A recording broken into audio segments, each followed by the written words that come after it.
శ్రీవారి కృపకు కృతజ్ఞతగా జనసేన అధినేత AP deputy CM Pawan Kalyan కుటుంబం తిరుమల శ్రీవారిని దర్శించుకుంది. ఆదివారం ఉదయం అనగా పవన్ కళ్యాణ్ సతీమతి అన్న లెజినివో కుటుంబ సమేతంగా తిరుమలకు విచ్చేసి సుప్రభాత సేవల్లో పాల్గొన్నారు.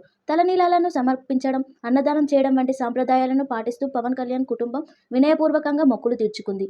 ముఖ్యంగా ఇటాలియన్ పౌరురాలైన తిరుమల నియమాలను ఖచ్చితంగా పాటించడంపై భక్తులు హర్షం వ్యక్తం చేస్తున్నారు. సింగపూర్లో జరిగిన అగ్ని ప్రమాదంలో స్వల్ప గాయాల పాలైన పవన్ కళ్యాణ్ కుమారుడు మార్క్ శంకర్ త్వరగా కోలుకోవడాన్ని శ్రీవారి కృపగా భావించి కుటుంబం తిరుమలలో ప్రత్యేక మొక్కులు చెల్లింపుగా అన్నదాన కార్యక్రమాన్ని నిర్వహించింది. మాతృశ్రీ తరికొండ వెంగబాంబ అన్నప్రసాద కేంద్రంలో 17 లక్షల రూపాయల విరాళంతో భక్తులకు భోజనం ఏర్పాటు చేయడం అందరి దృష్టిని ఆకర్షించింది.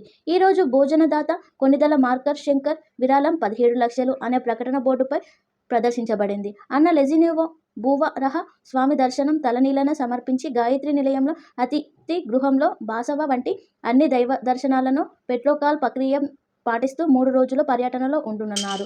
సోమవారం ఉదయం సుప్రభాత సేవల్లో పాల్గొని భక్తులతో కలిసి భోజనం చేసింది.